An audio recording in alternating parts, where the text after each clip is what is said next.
할렐루야.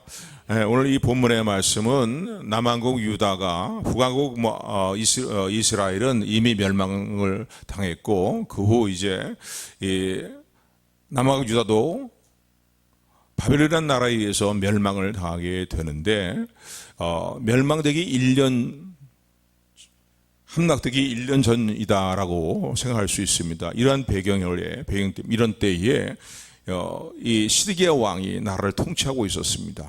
이때를 배경으로 해서 하나님께 주신 말씀이 오늘 본문의 말씀입니다. 마치 나라의 운명이 바람 앞에 등불처럼요. 남왕국 유다는 멸망하기 직전에 있는 정말로 어렵고 두렵고 염려가 되는 그런 상황 가운데 놓여 있었습니다. 근데 그러한 이렇게 어려운 시기에 하나님께서 나라가 함락되기 1년 전에 하나님께서는 예레미야에게 오늘 본문의 말씀을 통해서 말씀하고 계시는데 그 말씀을 한마디로 말씀하신다면은 나라가 망하지만은 회복이 된다는 말씀입니다.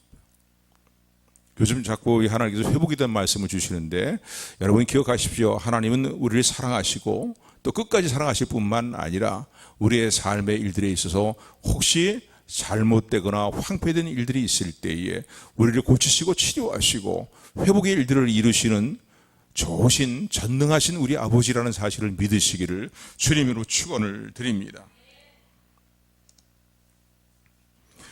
먼저 하나님께서 예레미야에게 주신 말씀은 뭐냐면요, 너희들이 어떤 자체적인 능력과 수단과 방법을 통해 가지고서 이제 바벨론이라는 나라의 침공을 막아보려고 하지만은 결코 너희들이 힘으로는 그것을 지킬 수 없을 것이라는 거예요. 그들이 하나님을 회개하면서 하나님을 찾았더라면은 또 문제가 또 달리 되겠지만은 모든 문제 해결책이 또 달리 일어나게 있게 되겠지만은 그들이 끝까지 회개하지 않고 자신들의 신과 능력으로 자신들을 건져내고 보호하고 방어하려 하는 자구책을 도모하게 될 때에 하나님은 예레미야를 통해 주신 말씀이 뭐냐면 나라가 멸망한다는 겁니다. 바벨론에 의해서 나라가 멸망을 당하게 될 것이라는 거예요. 그래서 수많은 백성들과 많은 이제 왕을 비롯한 많은 이들이 포로로 바벨론에 끌려가게 될 것이고 아주 비천한 사람들의 부리만이 이제 본국에 남아있게 될 것이다라는 거예요. 그래서 이 예레미야는요, 하나님께 주신 말씀을 그대로 백성들에게 전하고 왕에게 전합니다. 여러분 이게 쉬운 얘기가 아니죠. 왜냐하면 복 받으세요. 평안이 있습니다. 하나님이 저들이 우리를 공격해 와도 우리는 아무 염려 없습니다. 하나님은 우리 편입니다. 하나님의 성전이 우리에게 있으니 말이지, 우리 지역에 있으니 저들이 우리를 함락시키지 못할 것입니다. 그런데 하나님 원하시는 건 그거보다 그런 어떤 믿음도 좋은 귀한 것이지만은 먼저 원하시는 게 있어요. 그건 뭐냐면 자신들의 삶의 모습을 돌아보면서 하나님과의 관계에서 잘못된 부분들을 회개하기를 먼저 원하시는 겁니다. 그런데 우리는 멸망하지 않는다는 거예요. 거짓 선지자도 계속 외치되는 건 뭐냐면 이거 저들이 아무리 강하게 말이지 우리 공격해오고 저들의 세력이 아무리 막강하다 할지라도 우리는 결코 멸망하지 않습니다. 하나님은 우리 편이시기 때문에 그렇고 하나님의 성전이 우리 예루살렘 성읍 안에 있기 때문입니다. 그런데 하나님은 하신 말씀은 뭡니까? 아니라는 거예요. 그토록 하나님 말씀하시고도 불구하고 계속 배역한 길로 가고 하나님부터 멀어진 삶의 길을 살아가는 그들에게 하나님께서는 이제는 신명기 28장의 저주를 따라서 이제 하나님께서 그들을 징벌하시는데 나라가 함락이 되고 멸망을 당한다는 것이죠. 이 예언을 하는 게 그렇게 쉬운 게 아니잖아요. 나라가 잘 될 것입니다. 이번에 하면은 백성들이 다 좋아하겠지만요, 이제는 하나님께서 징벌의 매를 드실 때가 됐다고 말씀하십니다. 책망을 수없이 하고 권면을 수없이 했음에도 불구하고 안 들음으로 말미암아서 이제는 하나님께서 징벌의 매를 드실 때가 됐습니다. 바벨론의 멸망을 당합니다라는 말씀을 전하게 하셨어요. 그래서요, 계속 이 말씀을 전하니까요, 듣기가 싫은 거예요. 왜 저 예레미야라는 자는 말이지 우리에게 좀 듣기 즐거운 소리만 전하고 즐거운 말만 전해야지 어떻게 이제 하나님의 징벌이 임해서 나라가 멸망하고 포로로 끌려간다고 하고 성전은 다 무너질 것이라고 그렇게 예언을 하느냐 말이에요. 듣기 싫은 거예요. 아니 듣기 싫으니까 그런 얘기 하지도 말어. 그런데도 예레미야는 어떻게 해요? 하나님의 말씀이니까 전하지 않을 수가 없는 거예요. 백성들에게 인기가 있든 인기가 없든 간에 하나님의 말씀이니까 예레미야는 가감없이 그대로 하나님의 말씀을 전했던 것입니다. 그러나 어떻게 되겠어요? 예레미야를 감옥에 가뒀어요. 그래서 왕실에 그 시위대 뜰이 있는데, 시위대 뜰에 감옥이 있는데 그 감옥에 예레미야를 가둬두게 되었습니다. 그래서 예레미야는요, 뭐 다른 이유 때문이 아니에요. 억울하게 하나님 말씀을 바르게 전한다는 이유 때문에 감옥에 갇혀 있는 그런 이제 상황 가운데, 환란 가운데 있게 되었습니다. 그런데 어느 날 그의 사촌 형제에 있는 하나멜이 뜬금없이 자기에 찾아오게 됩니다. 그로서는 하는 얘기가 뭐냐면요, 이스라엘 백성들에게는 뭐 이 가장 가까운 친척이 어려움을 당할 때에 그 어려움을 이제 가까운 데 있는 친척이 감당해주고 도와줘야 될 그런 책임이 있습니다. 그러니까 그것을 이제 이용해서 사촌 형제 하나멜이 찾아와서는요, 우리 밭이 있는데 이제 우리가 삶이 굉장히 어려우니까 이제 당신의 이 밭을 좀 은으로 사라. 이 우리 밭을 살 수 있는 첫 번째 권리가 당신에게 있다는 거예요. 그러니 이 나의 밭을 좀 사달라고 요청을 하게 됩니다. 그런데 여러분, 이때 상황이 어떤 상황이라고 말씀드렸어요?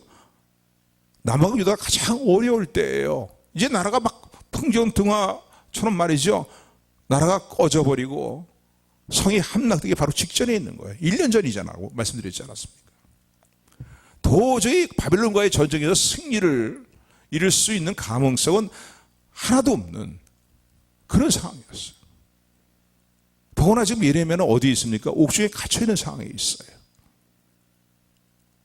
나라가 이제 막 함락되기 바로 직전에 있는데, 이럴 때는 뭐 도주하고 또 피신가는 일, 이런 일을 생각하기에 바쁘잖아요. 거기에 마음이 온통 가 있을 거 아닙니까? 그런데 와서 자기 밭을 사라는 거예요. 그것도 그것도 그 돈을 지불해서 자기 밭을 사라는 겁니다. 여러분 같으면 이런 상황이 된다면 어떻게 하겠어요? 그 밭을 사겠어요? 안 사겠어요? 아무리 사촌 형제라 할지라도요, 지금 상황이 어느 상황인데 당신은 너의 밭을 사라고 그렇게 말하느냐? 이건 말도 안 듣는 얘기를 하지도 말아라. 그럴 수 있는 상황이거든요. 그런데 오늘 본문의 말씀을 보니까 예레미야는 상시에 어긋난 행동을 합니다. 어떻게 보면 매우 어리석다고 볼 수 있겠고 상시에 어긋나는 행동으로 볼 수 있겠는데, 그 사촌 형제 하나멜이 제안한 밭을 은을 치루었어요. 값을 치르고 그 밭을 사게 됩니다. 그래서 오늘 본문의 말씀에 9절에 보게 되면은 은 17세겔을 주고서 그 밭을 샀다라는 거예요. 아마 모르긴 몰라도요, 은 17세겔이면은 그 당시에 어떤 가격으로 볼 때, 밭의 가치로 볼 때에 뭔가 아무런 일이 없는 평안한 가운데의 일상생활을 이루면서 이제 밭과 토지를 주고받는 사오는 그런 어떤 그 가격이라고 볼 수 있습니다. 지금 뭐 환란의 때고 이제 나라 곧 멸망하는데 이 땅을 뭐로 사느냐? 내가 그냥 사촌 형제니까 사정을 받아서 내가 울며 겨자 먹기로 사준다. 그럴 수 있는 상황이고, 그리고 값을 제대로 치르지 않을 수 있는데 평상시에 밭값을 그대로 다 치르고 토지 값을 그대로 치르고 그 값을 사게 됩니다. 여러분, 이게 정상적인 행동입니까? 정상적인 행동이 아닌 거예요.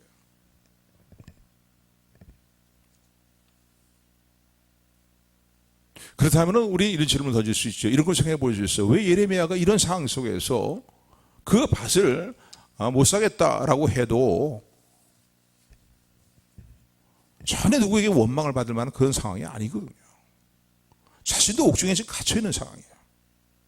나라는 지금 멸망하기 바로 직전이에요. 그런데 이렇게 왜 예레미야는요, 상시에 어긋난 행동을 했을까요? 첫 번째 이유는 무엇이냐면은 하나님께서 말씀하시고 명령하셨기 때문입니다. 오늘 7절의 말씀 보게 되면요, 이렇게 이루게 되어 있습니다. 하나님이 이제 이 예레미야에게 하시는 말씀인데, 우리 7절 그 사촌 형제 하나멜이 와서 이제 밭을 사라고 그렇게 이제 7절에 보면 그렇게 얘기합니다. 그런데 그 이전에 생각해 볼 수 있는 것은요, 하나님께서 예레미야에게 말씀을 하셨기 때문입니다. 그래서 오늘 이 본문의 말씀을 보게 되면은 나라가 멸망할 뿐 아니라 하나님의 일이 너에게 와서 6절에 보면 그렇게 되어 있죠. 하나님의 일이라는 사촌 형제 하나님의 일이 너에게 와서 밭을 사라고 말씀할 거다. 너에게 요구할 거다. 제안할 거다. 그러면 너는 그 밭을 사라고 하나님 말씀하셨거든요. 그러니까 상식도 맞지 않는, 상식에도 맞지 않는 이러한 사촌 형제의 하나님의 요구를 그대로 들어주고 밭을 사게 된 이유는 한번 따라하시기 바랍니다. 하나님께서 말씀하셨기 때문에. 하나님 말씀하시고 명령하셨다는 거예요. 예레미야에게 말도 안 되는 명령을 하신 거예요. 상식에도 어긋나는 명령을 하신 거예요. 하나님 나를 사랑하신다면서 이런 명령을 하십니까? 라고 할 수도, 하나님께 투덜거릴 수 있는데 예레미야는 하나님 말씀에 순종해서 이제 그 밭을 사귀었다라는 사실을 볼 수가 있습니다. 그래서 예레미야 심정을 보면, 이때 심정을 보면은 25절이라든가 17절의 말씀 보면은 하나님 슬퍼요 이라고 표현을 하고 있어요. 17절에 보게 되면요. 왜 마음이 슬플까요? 나라가 멸망하는 것도 슬픈데 안에 지금 뻔한 거, 나라가 멸망할 게 뻔한 것인데 그 하나님의 사촌 형제 하나님의 제안하는 밭을 사라고 말씀하시니 도대체 무슨 이유 때문에 그러십니까 말이죠. 마음이 제가 슬픕니다. 이해할 수 없습니다 말이죠. 뭐 이런 생각이 들었는데 그건 하나님 앞에 참으로 이해할 수 없어요 라고 말하기보다는요, 슬픕니다. 마음이 지금 나라가 멸망하는데 뭐 어떻게 이 하나님의 제안한 밭을 사라고 말씀하십니까? 여러분, 하나님께서 우리에게 말씀하시고 우리의 복을 위해서, 하나님이 우리의 삶에 선하신 일들을 이루시기 위해서 우리에게 명령하시고 말씀하시는 일들이 있습니다. 그런데 그 말씀이 뭔가 우리 흔히 생각하는 이해가 되고 상식에 맞는 말씀이라면요, 우리는 순종하기가 쉽지요. 물론 그것도 순종하지 않기 때문에 문제지만요. 근데 더구나 하나님께서 이해가 안 되는 명령을 하시고 상식에 맞지 않는 말을 명령을 하시면서 그것을 이제 그대로 행하라고 하니까 이게 이해가 안 되는 거예요. 근데 여러분, 우리가 이해가 되고 상식에 맞는 일들만 행한다면 그것은 믿음이 아니에요. 이해가 되는 일만 행한다면 그것은 상식에 부합되는 일만 행하는 것입니다. 진정한 믿음은 무엇입니까? 이해가 되지 않고 상식이 되지 않는 하나님의 말씀이라도 하나님은 가장 선하신 분이고 모든 것을 내게 유익이 되도록 역사하시는 분이다. 우리에게 유익이 되도록 말씀하시는 분이다라는 사실을 믿고 행하는 것이 믿음이라는 사실을 기억하시기를 주님으로 축원을 드립니다. 여러분, 앞서간 믿음의 선지들을 보면 그렇지 않습니까? 믿음의 조상이라는 아브라함은 어떤 행위를 행했습니까? 하나님 말씀하실 때에 하나님께서 아브라함에게 너의 본토 아비 친척 집을 떠나서 내가 너에게 지시할 땅으로 가라고 그를 불러내시고 그게 명령을 하십니다. 그런데 성경에 보면은요, 아브라함이 갈 바를 알지 못하고 갔다는 거예요. 하나님께서 이 땅이다, 이 땅에 뭐 이렇게 여기에서 내가 가게 되면 내가 너를 어떻게 하고 뭐 그 일이 처음 부르실 때에 떠나라고, 본토 아비 친척 집을 떠나라고 말씀하실 때에 그렇게 말씀하지 않았어요. 너의 갈 길을 인도할 것이다.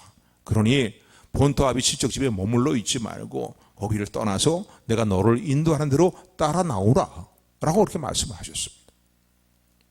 그래서 아브라함은요, 하나님이 이렇게 말씀하시니까 이해가 되지 않지요. 상식에 어긋난 문제지요. 그러나 하나님 말씀하시니까 갈 바를 알지 못하고 하나님을 신뢰하고 믿고 따라서다는 사실을 성경 우리 분명히 말씀하고 있습니다. 바로 믿음은 이게 믿음인 거예요, 여러분요.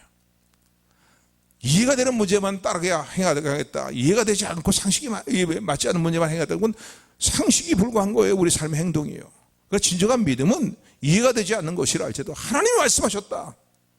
그래 반드시 하나님의 전능하신 능력과 하나님의 신실한 사랑으로 말씀하신 바를 그대로 이루어 주시리라 라는 것을 신뢰하고 따르는 것이 믿음이라는 사실을 기억하시기를 주님으로 축원을 드립니다.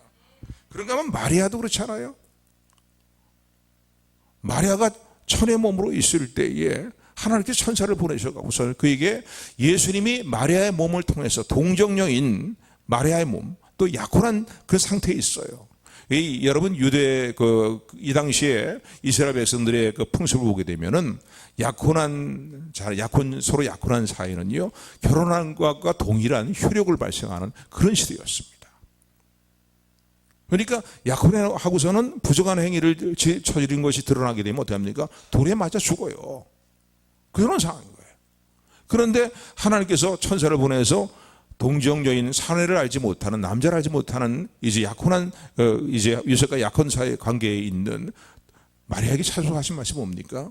너의 몸을 통해서 예수님이 탄생하실 것이라는 사실을 알려주게 됩니다. 어찌 그런 일이 내게 일어날 수 있습니까? 라고 하니까 전능하신 하나님께서는 못하실 일이 없다는 거예요. 전능하신 하나님께서 못 이루실 뭐가 있겠냐. 그러니 그 다음에는 마리아가 하는 말이 무엇이냐면요, 주의 뜻대로, 주의 계집종연이 주의 뜻대로 이루어지이다라고 하나님 말씀을 믿고 그대로 순종합니다. 이게 믿음인 거예요, 여러분요. 우리의 삶에도요 종종 하나님께서 어느 이 모양 저 모양으로 말씀하시는 때가 있어요.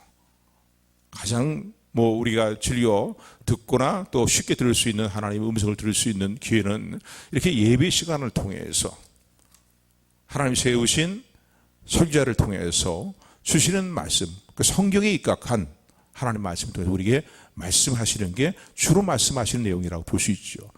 그러나 따로 내 개인적으로 성경을 펴놓고 성경을 읽어나갈 때에 내 마음에 감동을 주시면서 주시는 말씀하시는 하나님의 말씀이 있고 하나님의 명령이 있고 하나님의 약속이 있습니다. 기도할 때도 마찬가지죠. 그러니까 심지어는 하나님께서 어떤 때는요 어린아이를 통해서 나에게 말씀하시기도 하셔요. 그 말씀이 성경에서 어긋나지 않는 말씀이죠. 근데 이 하나님 말씀을 받을 때 우리 자세가 어떠해야 되냐 이거예요. 앞서가 믿음의 선처럼 말이죠. 아브라함처럼, 막달라 마리아처럼 말이죠.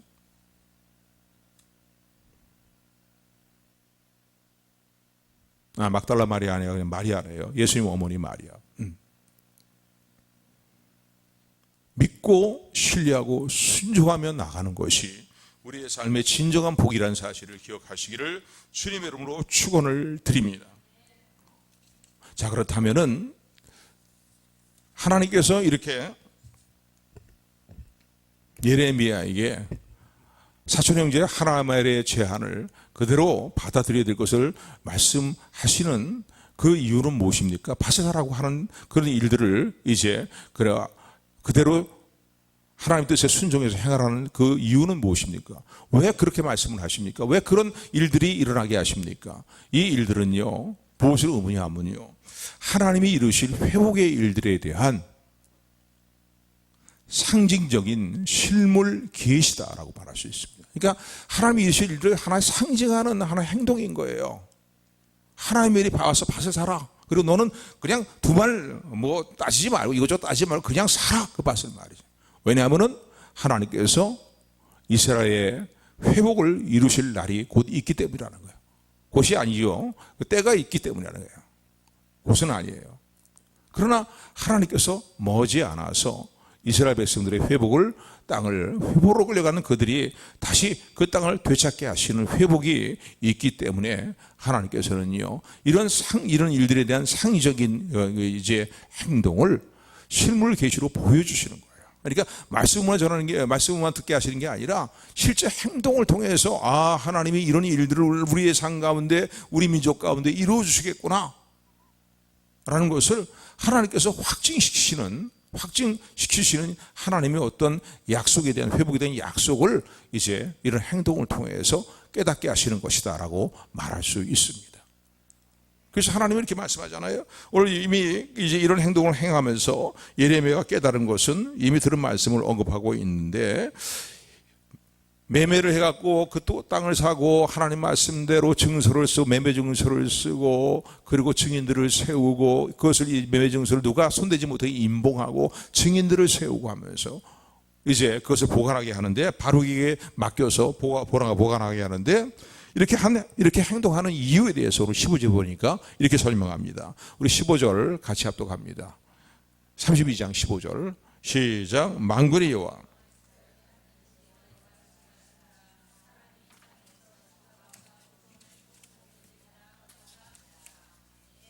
아멘. 뭐니까? 만군의 여호와 이스라엘 하나님이 내가 이같이 말하노라. 사람이 이 땅에서 집과 밭과 포도원을 다시 사게 되리라. 이 날이 반드시 오게 될 것이라는 거예요.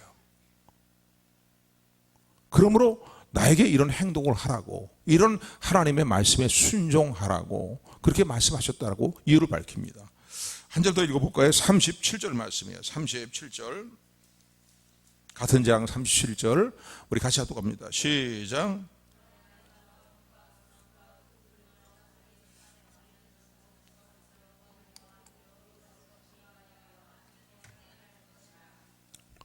그들이 포로로 끌려가지만은 나라가 다시 회복이 되고 포로지에서 돌아오게 될 것이라는 거죠. 그리고 오늘 32장 마지막 절 44절 하반절에도 보면 결론적으로 뭐라고 말씀하십니까? 이는 내가 그들을 포로에서 돌아오게 할 것이라는 거예요. 그렇기 때문에 그 땅이 다시 활발한 매매가 이루어지게 된다는 거예요. 정상적인 매매가 이루어진다는 거예요. 하나님께서 회복시키시는 하나님의 은혜로 말미암아 그날이 반드시 오게 될 것을 하나님은 말씀하시는 것이 바로 이제 실물로 행동으로 하나님께서 이루실 일들에 대해서 밝히 계시하신 그 행동이 행동하라고 하신 명령이 바로 그런 계시다라고 말할 수 있습니다. 우리가 이미 잘 알고 있지만 이스라엘 역사를 볼 때는, 남한국 이스라엘 역사를 볼 때 회복이 이루어졌잖아요. 포로지에서 70년 동안 포로지의 어떤 이 기간이 끝나고 난 다음에 하나님께서 예레미야 29장을 통해서 하신 말씀 그대로 이스라엘의 회복이 이루어지고 그들이 귀환하여서 그 땅으로 다시 돌아오게 된 것을 우리는 너무나 잘 알고 있습니다. 근데 하나님은 단순히 회복만 이루실 것만 말씀하시는 게 아니에요. 너희가 돌아와서 이 땅을 다시 찾게 될 것이다. 회복이 될 것이다. 그 정도의 말씀만 하시는 게 아니라 하나님은 회복의 일과 아울러서 그들에게 새로운 복된 일들을 이루어 주실 것을 말씀하고 계십니다. 여러분, 하나님은 우리의 삶을 회복시키실 때에 단순히 예전의 그 어떤 상황으로만 회복시키시는 분이 아니라 회복의 일들을 이루실 때에 우리에게 복을 주시는 하나님의 사실을 기억하는 저 여러분들이 되기를 주님으로 축원을 드립니다. 그래서 어떤 면으로 볼 때는요, 이스라엘의 멸망이 다 끝장난 거 아니에요. 근데 이스라엘 멸망은 이렇게 생각해 볼 수 있습니다. 하나님께서 이스라엘을 위해서 새롭게 일을 시작하시는 때다. 이스라엘을 국률이 여기심으로 말미암아서 다 멸망당하고 다 포로 끌려가 버리는 그런 상황 가운데 있지만은 하나님께서 이스라엘 백성들의 복을 위해서 회복뿐만 아니라 새로운 일을 시작하시는 때가 바로 어떻게 보면 이스라엘 멸망이 시점이 된다라고 말할 수 있습니다. 오늘 저 여러분들의 삶 가운데 때로는요, 다 모든 게 끝장나 버린 것 같은 그런 상황이 되고요, 모든 것이 엉망진창이 되어버리는 상황 같은 그런 상황이 되었다 할지라도요, 그런 상황 속에서 우리가 이걸 놓치지 말아야 됩니다. 하나님은 우리를 위해서 회복의 일들을 예배하고 계실 뿐만 아니라 회복만 시키시는 게 아니라 복을 주시는 하나님의 사실을 기억하는 저 여러분들이 되기를 주님으로 축원을 드립니다. 그래서 오늘 32장에 보면요, 후반부에 이렇게 말씀합니다. 이스라엘 백성들이 포로지에서 귀환하여서 그 땅을 다시 이제 찾게 될 뿐만 아니라 그 땅에 정상적인 토지 매매가 이루어질 것을 말씀하시면서요, 아울러 하시는 말씀이 무엇이냐면요, 38절부터의 말씀인데 우리 38절부터 42절까지 뜻을 정하면서 제가 한 절 읽고 여러분들이 한 절 읽습니다. 38절부터 그들은 나의 백성이 되겠고 나는 그들의 하나님이 될 것이며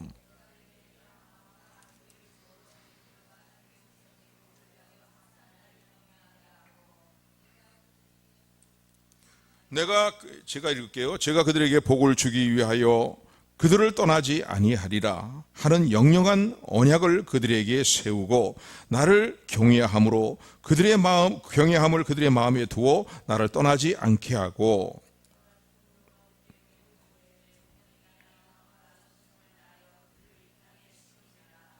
나 여호와가 이같이 말하노라 내가 이 백성에게 이 큰 재앙을 내린 것 같이 허락한 모든 복을 그들에게 내리리라. 아멘. 여기 지금 보면요, 39절부터 42절까지 계속 하나님 하신 말씀 뭡니까? 복을 주겠다는 말씀은 4번씩, 복이란 단어가 4번씩이라는 말씀은 기록이 되어 있어요. 많이 기록이 되어 있어요. 계속 강조 말씀하시는 거예요. 반드시 내 마음과 내 정신을 다하여서 너희를 이 땅에 다시 돌아오게 할 뿐만 아니라 이건 회복이죠. 그리고 복을 주겠다는 거예요. 어떻게?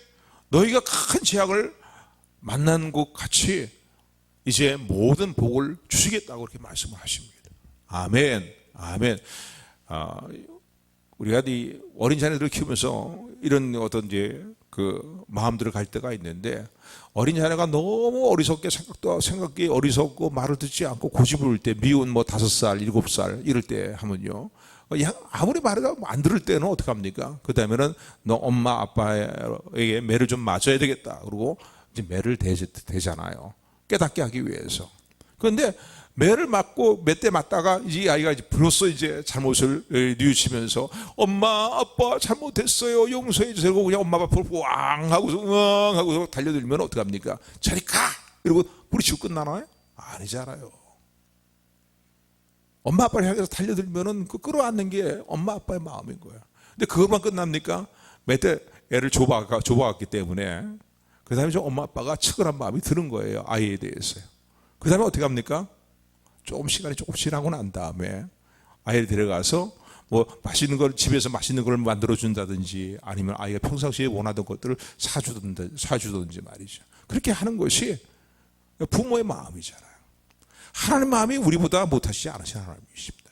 그러니까 하나님은 계속 회복의 일들을 말하시고 회복의 일들을 이루시고 난 다음에 이루시면서 그들에게 복을 줄 것을 짧은 몇 구절 안 되는 매 구절마다 복에 대한 단어를 언급하시면서 말씀하고 계시는 것을 기억하시는 저와 여러분들이 되기를 주님으로 축원을 드립니다. 그래서 하나님 회복의 일들을 계획하고 계시고 그 일들을 이루어 주실 뿐만 아니라 하나님은 분명히 살아계셔서 하나님의 백성들에게 복을 주시는 하나님의 사실을 믿으시기를 주님으로 축원을 드립니다. 그래서 오늘 우리가 당하는 어떤 고난과 시련과 환난과 절망스러운 일들이 있다 할지라도요, 성도는 하나님을 바라보며 낙심하지 말고 소망을 잃지 말아야 됩니다. 아멘, 아멘. 우리의 인생을 살아가면서요, 어디에 초점을 맞추고 살아가느냐에 따라서 우리의 삶이 절망적인 삶을 살 수도 있고요, 소망으로 충만한 삶을 살아갈 수 있습니다.